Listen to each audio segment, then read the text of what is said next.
Be a good person, be willing to learn. A big thing was Jiu Jitsu taught me how to learn properly. Really helps me expand my horizons and not be scared to kind of break out of that comfort zone, you know? Logan Santos, how are you doing? I'm good, how are you?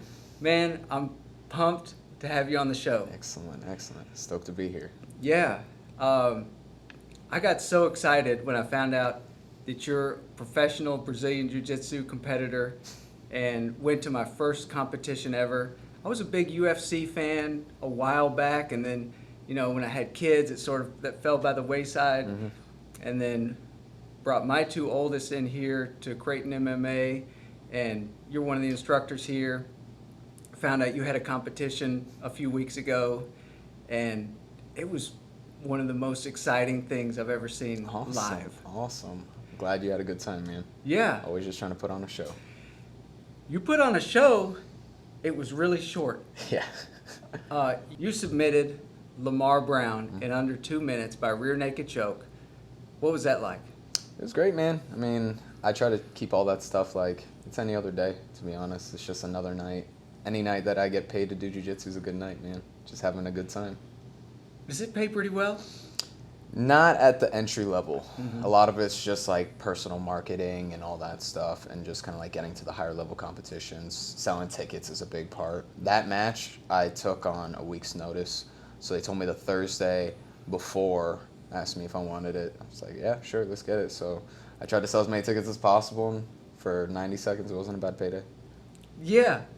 Yeah, if you break that down per hour, it's probably a real good payday. Real good You payday, could just man. do that 40 hours a week, you'd be doing well. Absolutely, absolutely. One thing I thought was so cool was the way after you submitted Lamar, he picked you up on his shoulder and carried you on the ring, around the ring, and he held your arm up like you were the champion of the world. And I thought that was just a gracious loss, and just even though he lost, I thought really good things about him. Yeah, absolutely. Is that level of respect common in jiu-jitsu? It kind of depends.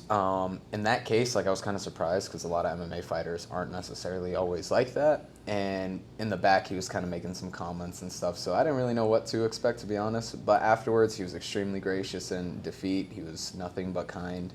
Even beforehand, like I don't take any of that like trash talk or anything serious. I mean, I'm just out there to have a good time. But yeah, after the match, he was nothing but pleasant to deal with. Nice.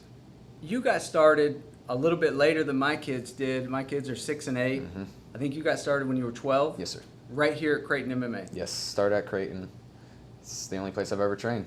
Yeah? Yes, sir. And Paul Creighton told me that you had a rough start. Yes. And then at some point you flipped a switch and became a monster. Yeah, definitely rocky beginnings for sure. I was never really into sports much growing up or anything like that. Like I did Taekwondo like everybody else, and I did traditional Kung Fu as well. But both of those, like the Taekwondo kind of ranking system, even as a young kid, I was like, I'm not the biggest fan of this. In Kung Fu, I just feel like I didn't have the attention span for it at the time, so I couldn't fully appreciate it. But I was familiar with martial arts already beforehand, and just came in and tried out my first class and really liked it. But once I finally got signed up, I was absolutely terrible. My dad was watching me, and he tells me he watched me do just the basic shrimping warm-ups down the mat, and he's like, I just wasted all my money. But it was, no matter how bad I was, there were moments that I wanted to stop for sure, but despite all that, I never wanted to miss a class, anything like that, and just kept coming. Really, my big change was my first competition. I was super, super nervous, had a lot of people kind of pressure me into doing it. And after my first match, I lost. And I was like, oh, well, this is it, I guess. Had another match and went out and won. And after that, I was hooked, man. That was all she wrote. That's all it took, that All it first took. win. That first win. Nice. That's the only one I got for a long time. Huh. Yeah. You had a quintet competition where you Yes. submitted 4 guys in a row, and the crowd went wild. Yes. How did that feel? It was great, man. I mean, it was training for that. A lot of the guys on the team, we couldn't all train together just because of scheduling conflicts and all that stuff. So I remember once we kind of figured it out, I wasn't initially supposed to even be in it. I was actually supposed to have a separate match, and then my opponent pulled out. So I was put in it last minute, and Paul pulled me in his office. He's like, hey, so the plan is you're going to go first and beat everybody. I was like, all right, cool. So I trained my butt off, just pushed the pace, did a lot of super specific training for that rule set, and everything worked according to plan. Definitely could have had some better moments, like not getting ran across the mat and all that good stuff, but we ended up victorious, so it was a good night. Awesome. How do you train for competitions? It kind of depends per each competition, to be honest. Like, I did a local competition the other week, and for that, I mean, it's just me already consistently training, staying in the gym. Just that one was more so for me to get some reps and some stuff that I hadn't quite tried in competition yet. Okay. But for bigger competitions on bigger stages, I really just take a look at all the rule sets, kind of like who I'm going to be competing against if I know, and if not, then I kind of just prepare overall. And typically I split up my time between I do Jiu Jitsu every day. Typically I only compete in no-gi. I haven't competed in gi in quite some time. But I separate my training between like positions. So if I'm doing poor in one position in particular, I'll work that 2 to 3 times a week, just exclusively putting myself in bad spots. And then I'll work takedown training because wrestling is definitely not my strong suit, so it's something I need to improve on. So I do that a couple times a week. I'll combine with just conditioning, strength training, and then all my live training as well. I saw several guys in that competition where I got to watch you. They would start the match and lay down on their back. Yeah. That was strange, but it happened at least 3 times that Absolutely. night. Is that common? Guard pulling is extremely common in jiu-jitsu, in sport jiu-jitsu, I should say. I've pulled guard plenty of times because I'm not the best at takedowns, and there's plenty of footage of me getting launched across the mat from larger opponents. You're on the ground and they launch you. If I start standing, Okay. they'll start standing, and I try to wrestle with some bigger guys, and it never really ended up in my favor until relatively recently. So guard pulling is just an easy way to already kind of engage with your opponent and start working into whatever techniques you guys want to do. So a lot of people pull guard and enter into leg entanglements. Some people just pull guard and kind of just like butt scoop. It's not the most practical thing for, self-defense. I mean, ultimately that's what we're all training for. Right. But a lot of sport jiu-jitsu competitors do so. I noticed all 3 of the guys that I saw won their matches. Yeah. From the ground, they won. Absolutely. There's definitely something to it. It can be extremely efficient if you're, I believe, aggressive enough on bottom. Even in my most recent competition, I pulled guard at times, but I try to make it to where at least if I pull guard, I'm immediately attacking, kind of getting them on their heels as if I were on the feet. How do you attack from the ground? Lots and lots of practice. When I first started, I mean, all I really did for my first 2-3 years of competition was fight off my back. Just being a smaller person, I was very flexible. I had a good open guard, closed guard, all that stuff. And really, I didn't have much variations with my submissions until that 4-year mark, and then I started kind of mixing it up. I have only won by points maybe 4 or 5 times in 11 years. Wow. But for those first 3 or 4 years, it was all just the same 2 submissions each time, all off my back. You say you were flexible. Is that something you have to work at? Not necessarily. I do. I do a lot of mobility stuff just for longevity purposes, and because I've had a lot of injuries. I had knee surgery relatively recently. So a lot of that is just to kind of ensure that I'm not as injured as I'm probably going to be, and I can keep training. But it's not something I really, really focus on too much. How do you deal with injuries? In all honesty, it kind of just depends on the injury. For example, right now my fingers are all messed up. I got super swollen fingers from competition where I slipped ligaments, and I just kind of take my hands and keep on keeping on. But about a year this past July, I blew out my knee training, and I still trained on it for about 3 or so months, and then I had knee surgery. But even after that, I started rehabbing very quickly, and I was able to compete within, I think, 3 more months. Wow. It's good to be young. It's good to be young. Definitely grateful. Yeah. Do you remember the moment you switched from hobbyist to competitor? Yes. The moment I realized competition was meant for me, I went to this competition in Macon, and T was actually my ref for some of these competitions. And I had maybe 7 or 8 matches, and I won once and got submitted every other time. Wow. And that was the first time, like, I had done well in the academy, so I was thinking I was going to be pretty good. And it was quite the opposite. Huh. I broke a rib, broke some toes. Your rib. Yes. And your toes. Yep, all Ooh. mine. Ooh. All mine. So pretty much just got dragged out of there. And it was so bad, in fact, that T called my dad afterwards and asked if I was going to quit. Wow. And my dad put him on speaker, and he goes, "You want to quit yet?" I was like, "Nah, not yet." And that was really the moment where I was like, today was a terrible day. I did as bad as I could ever imagine, and I still want to keep going. I wanted that gold so bad. It was early on, and I never had fully won an entire competition, so I wasn't going to stop until I got there. And then once I finally got it, oh, you're hooked. Nice. You're hooked. Chase that feeling. Huh. And T, for those of you who don't know, is Tyler Driscoll, who is on episode number 3. You guys ought to check that out. How do you select your training partners? Early on, it was really just kind of, I think I've always had a good variety. I started in the kids' classes, and I was only in there for about a year or so before I transitioned to the adult classes. So I've been training with older, bigger people my entire career, really. So I've always tried to keep a nice variety. And back then, our instructors would pick our partners for us, and whoever they told me to go with, I'd go with. So really early on, I just kind of got over the fact of, like, I can go with somebody 200 pounds bigger than me. I can go with somebody smaller than me.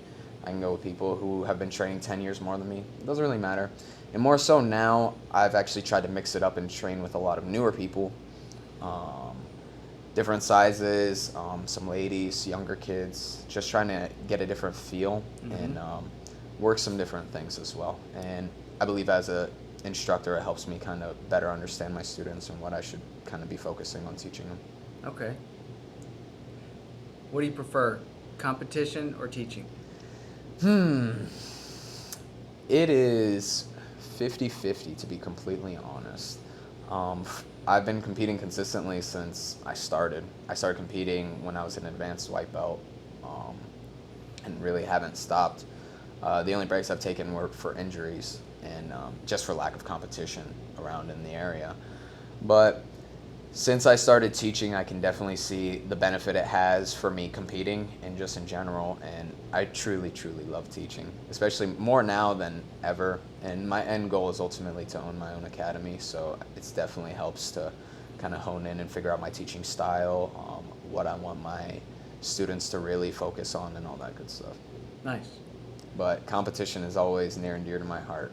When I've taken breaks and I thought that I needed to stop competing for a bit to kind of reset, it's always been that extra piece that I felt like was missing, and nothing's like it going out there. It's the one time I feel like I can do whatever and everything is right. Dana White calls you today and says, "I've got a fight. I need you to be headliner for UFC Let's get it, man. 330. Let's get it. You go." Whoever, doesn't matter. All I'm right. just here for a good time. I just want good matches against the best people. Win or lose, I'm just putting on the show. Dana, right here, you got your next competitor. I know you're watching. What's the greatest lesson you've learned on the mat? Be comfortable with being uncomfortable. For sure. Like, I put myself in terrible spots and deal with them as best I can. And if I can't in that particular time, I always, I harp on it. I'll take it home, and it's all I think about. In school, it was one of the hardest things because I'd come in and train and have all these dilemmas and stuff from training, and then I'd go to school, and it's all I think about. So I definitely didn't do the best all the time, but had to kind of rein it in. But definitely being comfortable with being uncomfortable is the biggest thing. And it helps me go against bigger people. And, I mean, jiu-jitsu was so far out of my comfort zone. It was actually the one thing that I was most afraid of, to be completely honest. Was having a confrontation with somebody. I was always so uncomfortable with the idea and just, I don't know, never really knew how I would approach it if the time came to it. A real life confrontation. Absolutely. And I was familiar with mixed martial arts and jiu-jitsu and all that. My cousin was a professional fighter for a long time. So I had seen all of it, but it was never something I even imagined myself to be doing. Mm-hmm. And once I kind of broke that, like, oh, you're gonna be terrible for a long time. It is what it is. Mm-hmm. I just kept coming. Just keep showing up every day, and it gets better. Have you ever been in an altercation off the mat? When I first started, I was getting bullied a lot in school, and I had been training for maybe 6 or so months, and I had to use it like one time. And it was even then, so early on, I realized how powerful it really is, and I didn't need to do it anymore. So, I mean, after that, I really just avoid all conflict. It's not really, like, I don't need it. And I believe that I don't have an ego as far as, like, you know, people start talking trash to you, people get heated, things escalate. Doesn't need to get that far. Mm-hmm. People say something like, okay, it's fine, no problem. And that self-confidence probably shuts down anything before it even gets started. Absolutely. That's what I hope for my kids. That's one of the big things that I hope they get out of this is just self-confidence and ego suppression, to where if somebody comes up to them and gives them a hard time, bullies them, they can just slough it off and say, okay, whatever. Yeah, absolutely. Like, I mean, I'm going to protect myself if I need to, but most of the times, I can just walk away. In fact, almost every time, I can just walk away. It's not a big deal. Yeah. I'm going to go home. Like, I don't ever see the point in any altercation at some point. At the end of the day, both people just want to go home. Mm-hmm.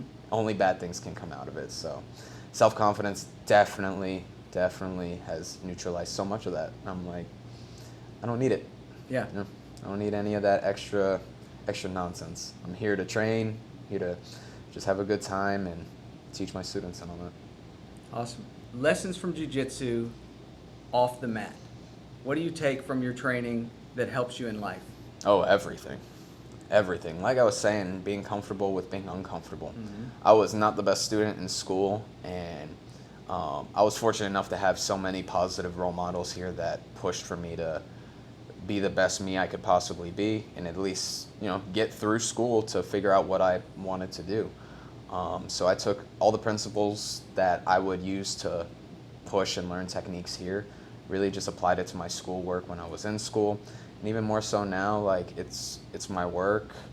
I just try to be the best that I can, and now so that I have kids looking up to me, I have to be the person that they would want me to be, the person that they can look up to. I feel that that's extremely important, and I was fortunate enough to have those role models, so I'm just trying to be the best person I can in every aspect, attitude, physically, mentally, just try to eliminate all negative things from my life, because I don't have time for all that, man. That's awesome. You hear that, kids? Be a role model. Come in here, work hard, and it'll help you in life. Help you study, help you in school, help you in your career. Be a good person. Be willing to learn. A big thing was jiu-jitsu taught me how to learn properly. And I feel like a lot of times in school I would get so frustrated because I couldn't pick something up. And I'm like, it's the same exact thing in there. Like, I'm not picking everything up immediately. Mm-hmm. So you got to be willing to be bad at something in order to get good. And that's huge. Really helps me expand my horizons and not be scared to kind of break out of that comfort zone, you know? That's deep. I like that. Excellent. Logan, you have 3 little boys. Yes. How has your mindset changed since you became a dad? Oh, my goodness. My goodness. I am a young man who, I have 2 stepsons, 5 and 4, and then my own son who's 4 months old.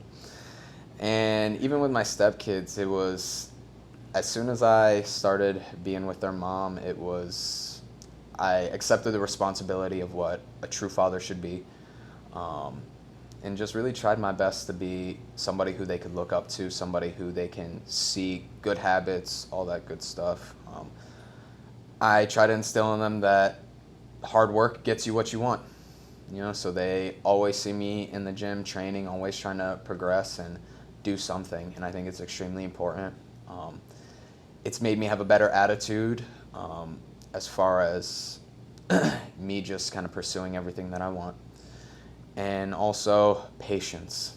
Oh, my patience has grown immensely. It has helped with teaching, really everything. And they've taught me so much. They've taught me things that like I couldn't even really describe, to be completely honest. And now that I have my own son, he's only 4 months, but since he was born, everything completely changed, and I just want to be somebody that he can truly look up to and always kind of come to as he grows up. That's awesome. Diet, nutrition, very important in life as well as in competition. You went through a period of veganism and quite a while. Yeah, absolutely. Why did you decide to do that, and then why did you change that? So really, when I first started, I was heavy. I was a heavy young man. Okay. I went to a world championship at my 3rd competition as a blue belt, and I got my arm broken, and I gained a bunch of weight. I got up to 200-something pounds. How tall are you? 5'7". Wow. Yep. Short and chunky. All right. Short and chunky. Yeah. I've been there. Yeah, man. So it happens. And after that, it really showed me how crucial and important all the diet, nutrition, and just really taking care of yourself is. Yeah. I have a lot of family that is overweight and has health problems purely because of that. Yep. So I didn't want to be that. I knew I wanted children someday, and I didn't want to, be taken away early because of my poor choices. Yeah. So really, as far as diet, I just kind of mix it up. Especially early on, I didn't really know much about different diets, like proper nutrition, so I just tried everything. Tried different things. I did keto, any kind of like fad you could possibly think of. Yep. And as far as being vegan, it was really one that I was really uncomfortable with doing. I never imagined myself possibly doing it, and my wife was vegan for quite some time as well, and she kind of told me about it, kind of how it helped her, and where she kind of sees the benefits. And I also talked to some other people who are vegan as well, and kind of just listened to their stories, how it's helped them, and tried it out. I was vegan for 2 years. It was quite interesting. I see a lot of benefits in it, and I may go back someday, just try it out. But really the big thing was I was very uncomfortable with it, and I pushed myself to do it. And I really enjoyed it for the time being. It taught me how to cook. Like, I was very uncomfortable with cooking and in the kitchen, and it taught me to try new foods, all that stuff. I've never really been picky as far as trying foods, but it really kind of pushed my barriers with that, and it's just taught me truly how other people can live doing completely different things.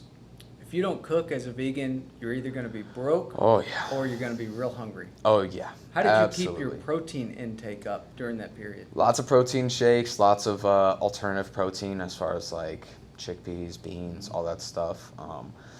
It was really just, I don't know, I came to a point where everything else I was eating prior to being vegan I didn't feel good. I wasn't feeling the best, and I felt that I needed a big change, something drastic, and that was a change that I needed. It was almost like a complete reset for my body, and just relatively recently, actually, in fact, when my wife got pregnant, she started eating meat again and started kind of, expanding out just because it was so hard to keep up the vegan diet when she was pregnant. So I kind of gradually introduced stuff back in. I did like all seafood, all that stuff. And really now my big thing is just eat stuff that you know where it's from. You can know all the ingredients. I try to cook as much as possible. Nice. And if I go eat somewhere, eat healthy. Like, just treat yourself right. Yeah. You try to track everything you put in? Not really. I don't stress myself out too much about that. I did for quite some time, and I believe that I used to cut a lot of weight for competitions, and I believe that had a pretty negative effect as far as like my relationship with my weight and my food habits. So I really, really started kind of letting go of a lot of that. And if I want to eat this, I'll eat this. I understand that it may not be the best thing for me at the time, but I don't know, I'm big on treat yourself right the majority of the time so you can live a little bit. Yeah, that's a good philosophy. Absolutely. You still got to have fun. That's right. During that 2-year period where you were a vegan, did you notice any changes to your strength, stamina, stability, and then when you added the meat back in, have you noticed a change? I didn't have to cut weight at all. Like, I just lost all the weight. I was walking around at my competition weight, so it was really, really convenient to compete at. Unfortunately, I was injured for a lot of that time, and it was also primarily during COVID. Okay. So there weren't many competitions really happening anyways. But like I said, I think it was a good reset. I feel like a lot of my gut health improved, and it also made me really, really think about all the meat and other processed things that I was putting into my body that I may not do again. You know, like now I keep it relatively lean as far as the proteins that I consume.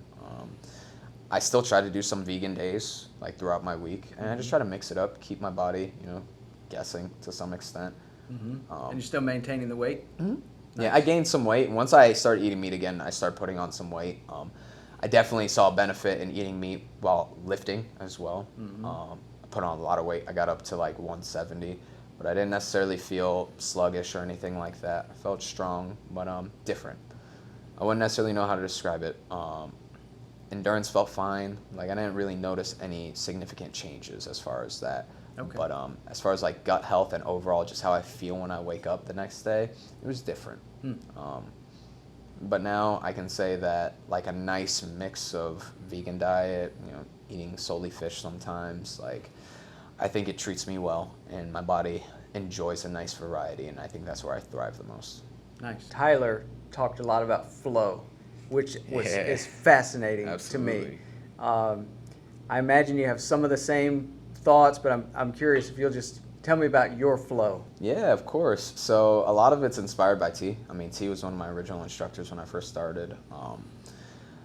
In all honesty, like, I find that people take it too seriously sometimes, and people get too in their head. They get too competitive. They make things what they shouldn't be.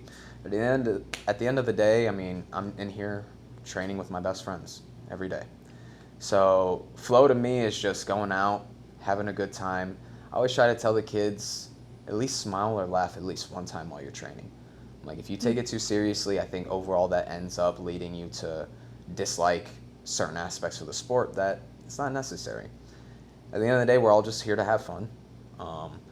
Whenever I feel like I'm flowing the best, I have some good music playing. Room is super light atmosphere. We open the back doors, got some light going in. I get to train with my best friends, and I'm just moving, not thinking, just moving. It's a moment in which I can just kind of sit there and sing songs in my head, and I'm doing all the same stuff, but I don't have to think about it. It's pretty much mindless movement. I can close my eyes and still do the same stuff, and I'm not exhausted at the end. I just feel good. I don't know that my daughter has experienced flow, but she's now found a friend here. Awesome. And she laughs and she has fun. And maybe the belt comes off and they're playing with their belt and they're not getting 100% out of the lesson, but she's having fun. So I don't say anything because I love to watch her having fun. That's and all I think matters. She will want to come back. Of course. I can't wait for my boy to have that moment where he starts having fun. He hasn't yet. He has had fun, but it's not like consistent where he's looking forward to it. Probably like you when you got started and you weren't excited about coming, but I'm just waiting for that switch. It takes a good group of people to be surrounded by, and it just happens like that, in all honesty. I never really kind of noticed a particular moment in which I started kind of just becoming that way, but for the longest time when I went to the adult class, I didn't speak to anybody. I would sit in the corner and just mope around, wait for class to start, do what I had to do, and leave. It was almost not necessarily like a chore, but it was just something I would tick off. I always wanted to get better, but I wasn't necessarily enjoying it as much as I am now. And now it's just, I can come in some days, train really hard. I go home exhausted, and then some days I just come in, I'm like, let's just have a good time. Just listen to good music, let me giggle with my friends while we're out there, do silly things. Who cares if we end up in bad spots? And I try to stress this to the kids and parents as well. I'm like, if they're out there smiling and they're at least doing something, they're wrestling. It may not be perfect. They may be playing with their belt, doing some other stuff. But if they're out there smiling, that's all that matters. We're not trying to raise world champions at that age or anything like that. Some people are, some people aren't. Here, I mean, Paul's always stressed just everybody's having a good time. And with kids, I think it's so important that early on it makes them fall in love with the sport if they're having a good time. I was fortunate enough to have a good group of kids that I came up with that really kind of hooked me. And then once I went to the adult class, it was a little bit different. You know, I didn't have that same group of kids, but, you know, you find your group, and I wouldn't change it for anything. It sounds like you found your group. Absolutely, absolutely. You mentioned Paul Creighton. Talk to me about the lineage of this style of Creighton MMA, Gracie. Yeah. So Paul's under Renzo Gracie, one of the most prolific jiu-jitsu practitioners, mixed martial artists out there. Paul also was a wrestler since he was a little kid. So a lot of our style comes from his wrestling background. He has multiple black belts. He's a judo black belt. He's a Shotokan karate black belt. So everything is a little mix, but his jiu-jitsu is very much so Renzo Gracie jiu-jitsu. And the big thing with Paul that I think is different than a lot of other academies is his open-mindedness as far as techniques and like learning styles. He's never been stuck in any particular way, which I find some academies are. They have a very strict curriculum that they're set to, and it's almost like they've sat in the same style for years upon years. I mean, there's some benefit to that. You really, you know, sharpen all the stuff throughout the years, and it's the basics. It's what works all the time. But jiu-jitsu is constantly evolving, and I think Paul's done an excellent job matching that as times have changed. And that all comes from Renzo. Renzo's team is the best team out there, in all honesty.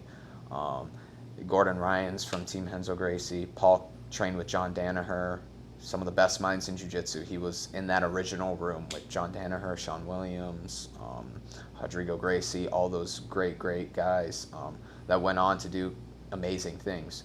I mean, he fought BJ Penn on like short notice, BJ Penn in his prime, and he had never really striked before. He just went out and tried to wrestle him, and took him down. He ended up losing, but I mean, he still made such a big impact on early UFC times. Is that fight out there? Mm-hmm. Oh yeah, absolutely. Hey Jennifer, we're gonna pipe that in. Yeah. Some of that fight. Oh when, yeah. When Paul takes BJ Penn down. Yes, absolutely. Who's your favorite jiu-jitsu competitor of all time? Favorite of all time. I have two that I would say. One would be more so the moment that I was like, he was the reason I wanted to do competitive big jiu-jitsu matches on that big stage. Jeff Glover. He is, I think, the first like extremely unorthodox jiu-jitsu player that people had seen. He does something called donkey guard, in which he turns his back to his opponent and he'll do a headstand and ends up jumping into leg entanglements and finishing him. Wow. I remember that was the first professional matches I had seen on TV, and I was like, that's what I want to do. Just perform in front of a crowd. He would be commentating, and they'd call him up, he'd take his suit off, and he'd have spats underneath, and he'd go out and compete. I'm like, I've always wanted to strive to just have fun like that. I think he keeps everything super playful. I think that's what it's all about, ultimately.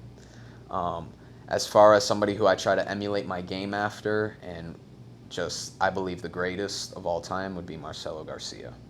He's a smaller grappler like myself, but he's won ACC, the Olympics of grappling, on multiple occasions, and Paul has a very similar style to him as well. And it's just jiu-jitsu that works, and it works on any size. You'll see videos of him going against guys who are 250 plus pounds, and he handles business like nothing. So that was extremely inspiring, because I mean, you always think like the smaller guys are going to have a disadvantage. So he definitely inspired me to go against anybody. Like, I've competed against people who are 250 plus pounds, big MMA fighters, people who have been black belts as long as I've been training.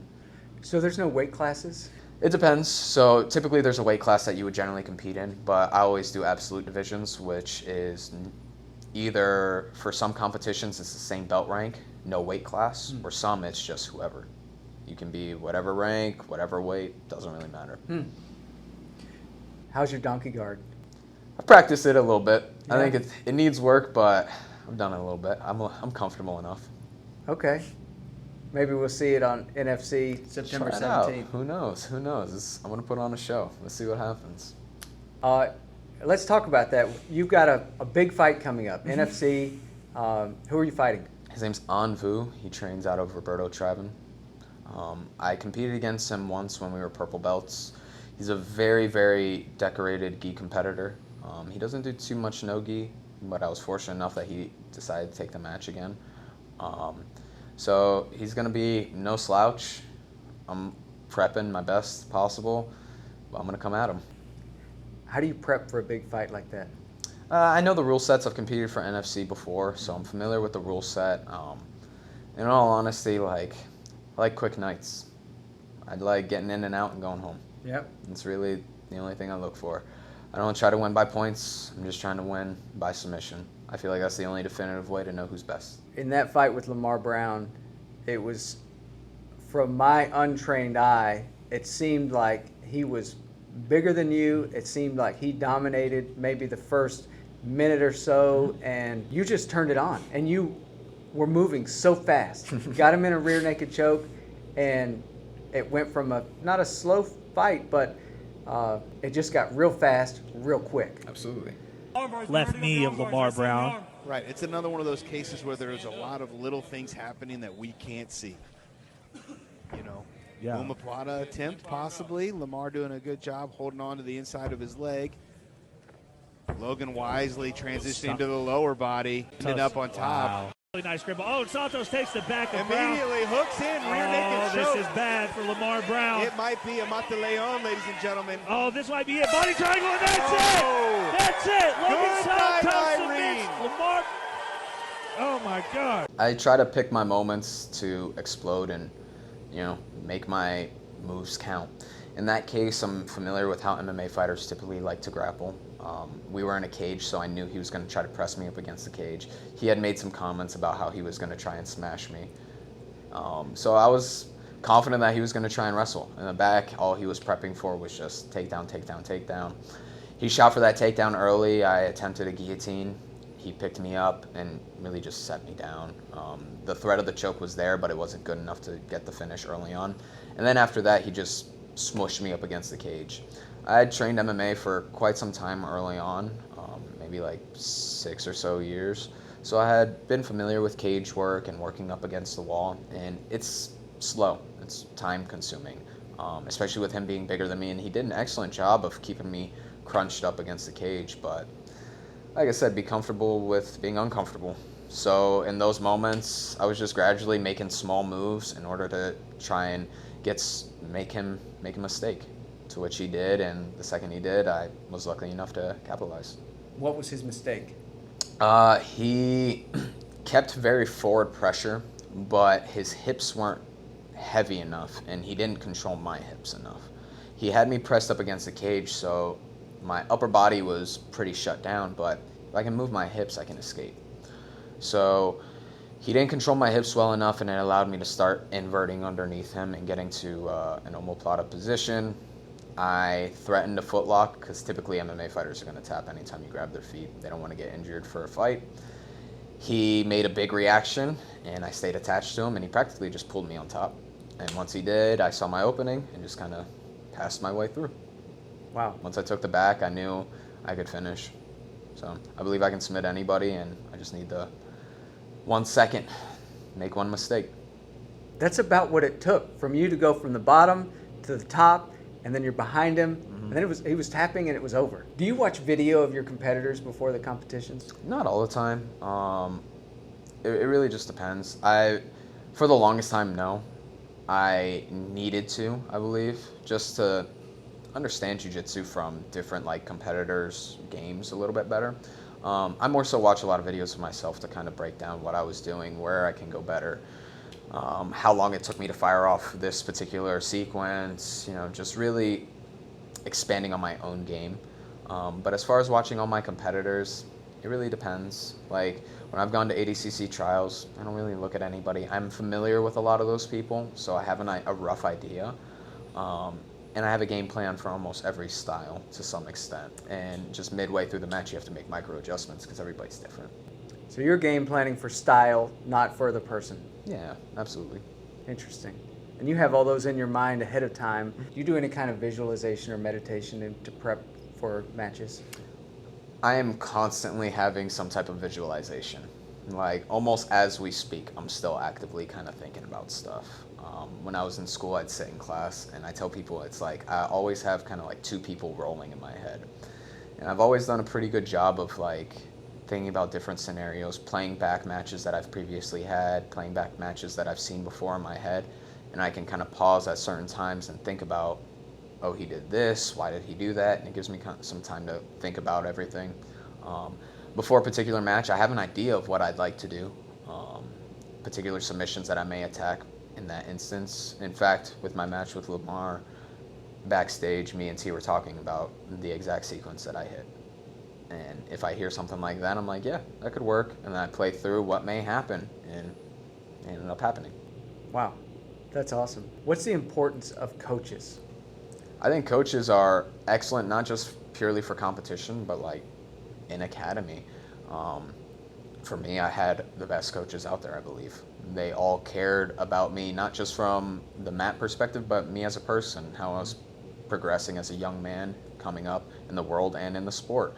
I believe coaches take over that true role model, especially as a younger practitioner coming up. As far as competition, the big thing with coaching I find a lot of people go wrong is they're either way too specific or way too vague. You have to find kind of like a happy medium, and I think T and Paul that night did an excellent job of, telling me what to do without overwhelming me and kind of making me deviate from my plan. They let me still dictate what I wanted to do and just kind of guided me there. I don't necessarily hear a lot of the coaching. Like whenever I go out, in all honesty, I kind of like tune everything out. I don't hear anything. I'll hear the person talking to me if they do, and I'll just kind of like giggle. But as far as like doing very specific things with coaching, I don't know, I think that just kind of getting them prepared, making sure that they're in the right mind space backstage, in the bullpen, all that stuff is crucial. And some coaches do a great job at it, some don't. I'm fortunate enough to have ones that are excellent with it and really, really focus on how I'm feeling and my attitude prior to the match. And that makes the world of a difference. That's awesome. Who's your favorite training partner? Favorite training partner? Right now, Paul. I've been fortunate enough to train with Paul a lot lately, and he makes me feel like a white belt. It's great. It's awesome. Other than him, I would say always rolling with T is great. Isaac Eberly as well. One of our other black belts, Justin Parsons, who has his own academy. They're all extremely technical practitioners, and I'm really just looking to be put in bad spots. That's where you grow. So Paul makes me feel like a little kid every time we train. And I think I can stop certain things that he's doing, and he'll laugh at me and continue to do the same thing. And it frustrates me, and I go home, and it's all I think about, but I need it. Like, the best training partners push you, like, in ways that you normally wouldn't want to happen to you, but you need it. So Paul, as of right now, I think it switches as I kind of change my goals and training. For a long time when I was competing against a lot of bigger people, I would train with T a lot. He has such a unique style. He also ran the competition scene out here for the longest time. I mean, he's a world champion. He has a very good grasp of competitive jiu-jitsu, and he is significantly larger than me. So he provides me with a lot of different problems that a lot of people don't. How do you learn differently when you win versus when you lose? When I win, I go back and still look at everything that I did. Like my match with Lamar, I look at everything and I'm like, man, it took 90 seconds, but it should only taken like 15 to be completely honest. I really just try to see what I did right and see what I did wrong in my wins. When I lose, I truly break down every single moment of the match. I'll stop and I'm like, you were here. What did I do here? My hand positioning.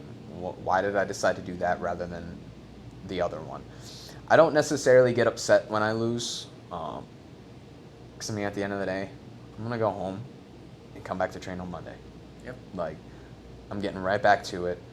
It puts everything into perspective for me. There are people out there better than me, and I need to be better. It's as simple as that. If I want to compete with the best, I have to lose. You don't know where you're at until you lose. I went for a long time just winning. And yeah, it feels great, but the second I lost, I was like, oh, that was a big eye-opener for me. And I think you learn so much more from your losses. You learn about who you truly are and how bad you really, really want it. Because I see far too many people lose and give up. And that was number one thing. I lost for so long, that was all I knew. So then once I started winning, I'm like, all right, that's cool. Like, let's keep going. Let's ride that wave. I lose again. It is what it is. He was the better man that day. Nice. I'll come at him again. That's a great attitude. Absolutely. You can't harp on any of that stuff. And I feel like it's important for the young kids in training as well. Teaching all these kids, everybody thinks that I don't lose. It's not true. I lose all the time. Since I got my black belt, I hadn't been submitted in competition for years. And my first competition as a black belt, I got submitted. So I was like, awesome. I know exactly where I'm at. Nice. Now we work. How do we get better? That's all you can do. What is the most surprising thing you've learned on your journey thus far? I've learned a lot about myself, how hard I can push myself, taught myself how to learn properly, and I also see how hard it is for a lot of people to stick with it. It's a long journey. Almost everybody that I started with originally doesn't train anymore. And it's so few and far between the people that actually truly stick it out. And it shows you how similar you are to a lot of the people in here when you have stuck it out as long as they have. And it really brings you closer. I think it was really just the turnaround rate, seeing how many people quit because they lost in a competition. They quit because they didn't get their belt fast enough. They quit because of this. They quit because of that. And we all have the same things. We've all lost. We've all gotten injured to where we think that we're not going to be able to come back. And some people can't. But I don't know. I think it taught me to not look for an excuse. Nice. You just keep going. It's a journey. And it's the best thing that I've ever done for myself. Wow. What's your biggest regret? Biggest regret? Biggest regret. Not pushing as hard as I possibly could for some of my bigger competitions. I had a lot of stuff that I let kind of get in my head, and it made me pull back a little bit. And that's even relatively recent, to be completely honest. My most recent competitions, it's the best I've ever felt.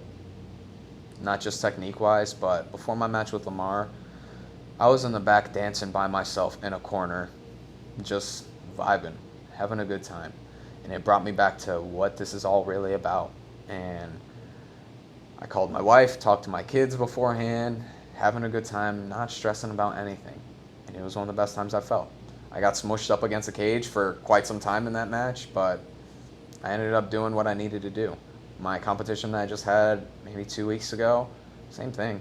I was there just having a good time, coaching all my students, worried about everything they were doing, and then I'm like, all right, it's go time. Let's go. Let's have fun. At the end of the day, we're just here to have fun. You coached the same day that you had the competition? Absolutely. I was there from 8 in the morning, and I was the very last match of the day at 5. Wow. So I started competing at 4:45, had 4 matches, and finished at 5. 15 minutes, 4 matches. Yes, my first match was 12 seconds. My second one was 45. Third was about 1:15, and last was about 45. Wow. It seems like you're in a really good spot. I mean, you're talking about dancing, singing, talking to your kids, talking to your wife, you're giggling. That seems to be a really good spot. Absolutely. And you're if you win, great. If you lose, great. I know where I need to work. That's a great attitude. It hasn't always been this way. It's taken a lot of personal growth. And I tell people I'm a young man. I'm constantly developing, just trying to be better. I had a hard time with losing early on. Like, it's tough getting beat every single time you go out. It's tough coming back. But especially being a father has changed a lot of that. It's like, I'm going to lose. My kids are going to watch me lose. They're going to watch me get hurt. But would I want them to see me sulk over all of this, or would I want them to see me come off the mat with a smile and be like, it's cool. Yeah. Let's go home. Yeah. I'm back at the gym Monday. Let's get back to work. I want them to approach competition and whatever they decide to do, whether they stick with jiu-jitsu or not, is completely up to them. I was fortunate enough to find my passion extremely early on and be able to pursue it the way I have. And if they want to keep doing jiu-jitsu, awesome. If they want to go to something completely different, awesome. Yeah. But they're gonna have high and lows regardless. And I think it's super important for me as their role model to show that even at your lowest, it doesn't have to be that way. Yeah. You can still put on a smile. Even if you don't feel the best, doesn't matter. You still put on a smile, and that makes the biggest difference. Your kids are going to be super proud. I know they already are, but as they watch your videos, they're going to be proud of the person you are. I don't know if Lamar Brown has kids, but I bet you when they watch that video and they see how he responded after getting beat by you, they'll be proud of him. Absolutely. I think it's super important, like stuff like that. Like, I'm not the biggest fan of doing all that. I've done it before and had people react negatively to it, so I kind of just keep everything very professional. Like, I'm here to do a job. I'm in and out. But if people want to talk and be super friendly afterwards, absolutely. Like, me and him talked in the back. He was telling me what he was trying to do, what went wrong, and I was telling him what I was trying to do, what went right. And I think that's the most important part. We're all chasing after the same thing at the end of the day. I don't find there to be a need to have any malice or anything towards each other. Yeah. We can all train together. Some of the people that I've lost to are in here training. Like, they've been some of my best friends, some of my best training partners, and I think that's super, super important. And I would have never had that if I wouldn't have lost to them. What's the most important book you've read? Most important book I have read? It's actually completely unrelated to jiu-jitsu, believe it or not. Good. It's The Simple Path to Wealth. Okay. By J.L. Collins, I believe that's his name. All right. Paul recommended it to me. Paul is probably my most important mentor. And one of the biggest things that, like, as a young person, I believe, I never learned any of that stuff. My parents didn't come from money or anything like that. They worked hard to get where they are, and I'm fortunate enough that they have given me absolutely everything. And I think the best thing that I could do as kind of like a payback to them is just become educated in stuff that they weren't. So I didn't really know where to start. So I asked Paul, and he showed me that book. I've read it like 3 or 4 times. Just always trying to, it's very simple. It's a simple way that got me into understanding the priority of financial independence, all of that good stuff. So as a young man, I think I have a decent understanding of all that, but I'm still growing and I'm still learning about all of it. And it's also instilled that there's levels to everything, and it's something that I wasn't strong at before. And now I think I'm making some good progress, and hopefully by the time I'm older and my kids are older, I'll be able to have something to teach them and have something for them. Awesome. Anything that we didn't talk about that you want to let the audience know about jiu-jitsu, about life, about training, anything? I believe jiu-jitsu is the best thing that anybody could possibly do for themselves. Obviously, I'm biased. But it taught me everything. Before, I had no ambition to do anything. I was very young. I mean, I started when I was 12, but even as a young man, I understood that I needed to find something. I wasn't just going to sit at home and play video games all day. That wasn't what was meant for me. And it happened to be the thing that I was most afraid of. So pushing out of that comfort zone has brought me all the happiness and everything that I could possibly imagine. I mean, I met my wife here. I've met my best friends in the entire world. Isaac's like my brother. T has been possibly the best coach I could have ever had. He's always been there from start to finish. And I have Paul, who's like a second father to me. And I would have never gotten that without this place. So I think finding, whether it's jiu-jitsu or not, finding where you belong is so important. And just practicing your craft is one of the best things you can do. That's beautiful. Excellent. Man, I appreciate you coming on. I appreciate what you're doing for my kids, Absolutely. For the community. I think it's this studio is obviously well known and the best in the area. And you know, I appreciate everything you guys are doing. Thank you. We appreciate you guys coming out. Oh man, yeah. Thanks for being on the show. Absolutely. Thank you. Logan Santos, September 17th, NFC in Atlanta.